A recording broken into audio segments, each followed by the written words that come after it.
ben, plusieurs dizaines d'années plus tard, là, on sait, l'aréna porte maintenant le nom du démon blond, Guy Lafleur. Malheureusement, l'infrastructure arrive en fin de vie. C'est une situation qui désole beaucoup la communauté de Sursault parce que la municipalité a quand même essayé de sauver l'infrastructure.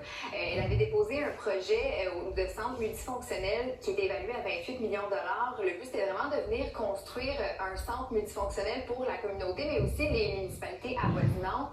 Malheureusement, le projet a été refusé par le gouvernement du Québec. Donc, ça a été toute une déception pour le maire Benoît Lauzon qui explique mal cette décision, sachant qu'il n'y a pas d'infrastructure sportive dans ce secteur. Les citoyens aussi l'ont été assez déçus hier d'apprendre cette décision-là. Merci beaucoup, Catherine. Parlons maintenant de la ville de Desbiens au Lac-Saint-Jean, Richard, qui avait été mis sous tutelle il y a à peu près un mois de ça. Et là, Valérie, il y a une nouvelle controverse. Nouvelle controverse, effectivement, qui concerne la mairesse de la municipalité, la ville de Desbiens au Lac-Saint-Jean. On sait que la mairesse Ginette Sirois fait l'objet actuellement d'allégations de harcèlement psychologique, plaintes qui ont été déposées de la part d'employés de la municipalité de Desbiens. Et là, ce qu'on a appris dans les dernières heures, c'est que la mairesse Ginette Sirois a déposé de son côté une mise en demeure, a adressé une mise en demeure à la firme qui est chargée d'enquêter, de mener une enquête à l'interne concernant justement la plainte d'harcèlement psychologique. On a tenté de savoir quels étaient les motifs de cette mise en demeure. Elle nous a dit que pour l'instant, c'est confidentiel pour le moment, parce que effectivement, vous l'avez mentionné, hein, la ville de Desbiens est actuellement sous tutelle, a été mise sous tutelle par le ministère des Affaires municipales il y a de ça à peu près un mois, fin du mois de juin, parce que c'est une ville qui est aux prises avec une dette importante, déficit accumulé d'environ 1 million de dollars. Alors, ça continue de brasser là, du côté de Desbiens au Lac-Saint-Jean. Merci beaucoup. Marie-Michel, pour les résidents de Saint-Élie-Caxton, c'est tout un casse-tête, entre autres, pour les résidents du domaine privé Ouellette.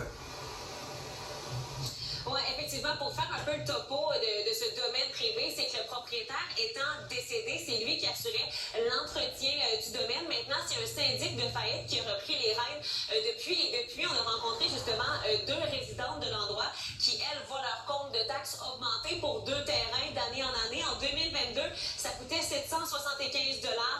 L'année suivante, 1703 $ et pour l'année en cours, 3295 $. Donc, quand même, une augmentation de 425 %.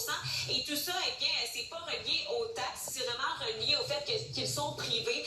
C'est des services qu'ils n'ont pratiquement plus. La municipalité qui peut aider quelque peu, mais malheureusement, c'est hors de son ressort de son côté. Donc, il y a trois choix qui s'offrent au domaine. C'est justement d'être acheté par la municipalité, un particulier, ou bien de s'occuper entre eux, là, justement, de l'entretien de leur domaine.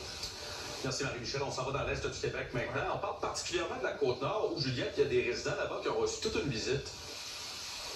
Pas le genre de visite qu'on souhaite, par exemple, c'est l'insecte le plus destructeur de conifères de l'Amérique du Nord. Et je vous parle ici donc de la tordeuse de bourgeon d'épinette. C'est un papillon.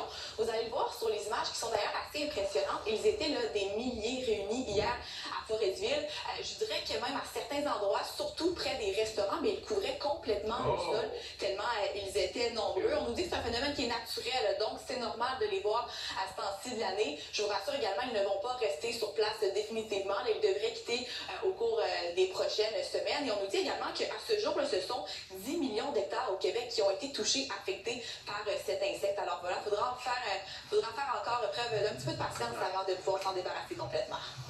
Bon déjeuner, ouais.